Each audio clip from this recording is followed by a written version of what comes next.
President Donald Trump on the world stage touting a major victory while also facing urgent crises that threaten to overshadow that achievement. The president meeting with British Prime Minister Keir Starmer today after the U.S. announced a significant trade agreement with the European Union.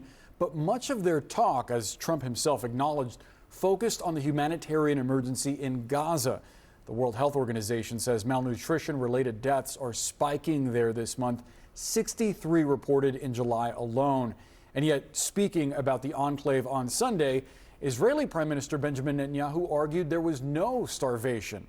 Trump today notably breaking with Netanyahu offering direct U.S. support.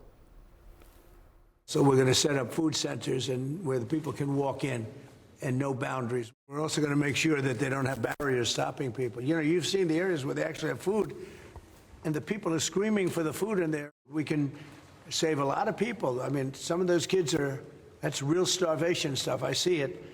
And you can't fake that. CNN's Jeff Zeleny is covering the president's trip in Scotland. And Jeff, talk there quickly, turning to the situation in Gaza, as we noted. What more are you hearing?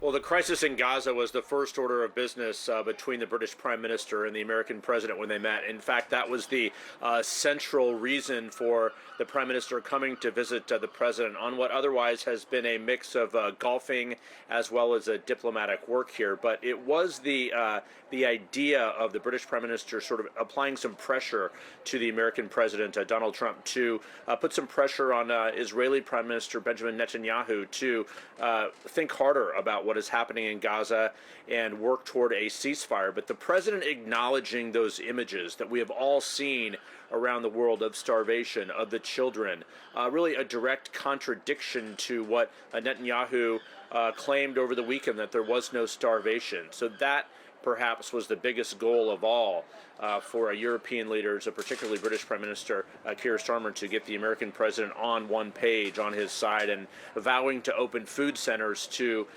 try and alleviate some of the pain and suffering there. Of course, it's very much an open question. The president talked through how difficult it has been to get food on the ground where it is needed there, but certainly him acknowledging that is one step closer toward perhaps a policy change.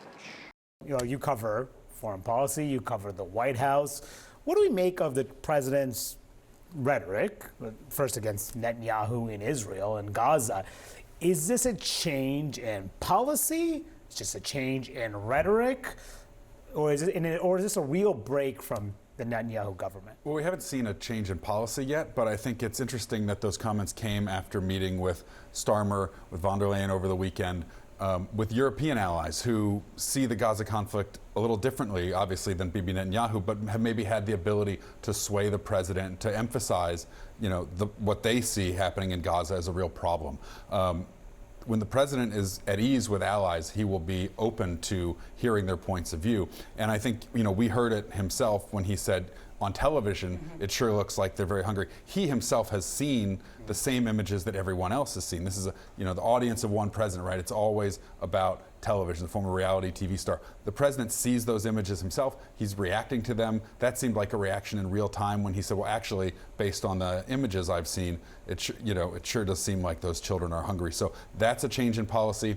The change sort of tightening the timeline with Vladimir Putin, another change in policy, moving him a little closer to the European position. And he's been hearing for a long time from NATO allies and from Republicans in Washington about the need to get a little bit tougher with Russia. The president wants to handle that himself, may not be interested in the Graham sanctions bill, but he, deep down, a European ally told me today that they think that ultimately this isn't about pressure. This is just the president realizing that he feels like he's getting played by Vladimir Putin and is tired of it. And Donald Trump, not a famously patient person, so it's understandable why he might shrink that timeline. And just on the Gaza situation, which obviously has been increasingly dire, and the crisis over there, I was talking about all the images that people are seeing. Clearly that has been resonating. Trump is seeing that, reacting to that this morning. But the break between him and Netanyahu over this is notable.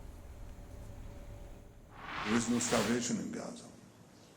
We enable humanitarian aid throughout the duration of the war to enter Gaza. Otherwise, there would be no Gazans. We can save a lot of people. I mean, some of those kids that's real starvation stuff. I see it. And You can't fake that. So we're going to be even more involved. I mean, there's no starvation, Netanyahu says. Trump says real starvation stuff. You can't fake that. Yeah, I mean, I think one of the things is Netanyahu is losing allies even within his own nation. When you have Israeli agencies who are saying, yeah, there is a humanitarian crisis in Gaza, there is starvation, I think President Trump, quite frankly, has been patient with the Prime Minister of Israel. His critics would say way too patient. Very patient. I mean, especially because he said on day one he was going to help end this war, and then he kept giving Netanyahu time, kept, I would say, getting sweet-talked by Netanyahu and believing what he was saying about how things are unfolding in the Israeli perspective. But I think now the images are becoming too powerful to, you know, have a blind eye to. And I think it's not just President Trump who's gotten there. He might be one of the last people to have gotten there, but I think he's here now, and now he's losing that patience. And it's the American public, too. Yes. The viewpoint of the American public. This is just the CNN poll just out recently about this, asking how people view the Israeli military response to the Hamas attack. Back in October 2023, of course, in the wake of that horrific attack, 50% view the Israeli military response as fully justified. That is down 27 points to today, when just 23% of the American public sees it's fully justified. 22% now say not at all justified, which is an uptick of 14 points since then. A big shift among the American public. And you're seeing it among Trump allies as well. But I think Eli is absolutely right. I think the pictures really have been made a huge difference with the president. I mean, look at his comments even from the last maybe weeks or a couple days. Initially, he was saying, you know, Israel's going to take care of that. This is Israel's problem. And then all the way to now where he's saying, I told Bibi Netanyahu that he's going to have to find another way to get hostages returned. So whether that progresses even more, we'll see. But he did promise to be sending more aid, more food.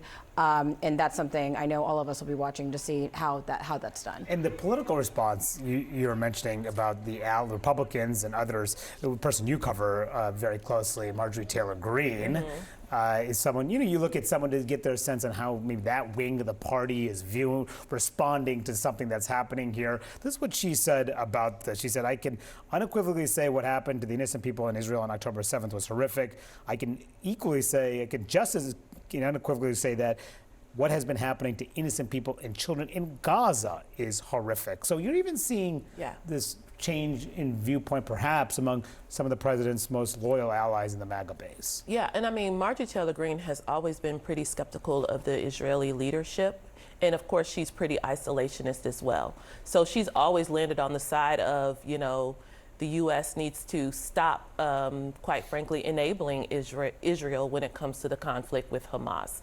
But I think now the images, and quite frankly, she's part of that wing who above all says we have to protect children from many different things. But on this issue, it's protect children from starvation. And once the images are of children, then that is something that triggers the core of Marjorie Taylor Greene's politics in ways that get really complicated when we talk about other things. But I think this one is much less complicated and puts her on the side of politics where I think a lot of Americans agree with her. Again, Donald Trump, we know the imagery is going to have an impact on him. And the imagery right now is of not just starving children, but quite frankly, dying or dead children.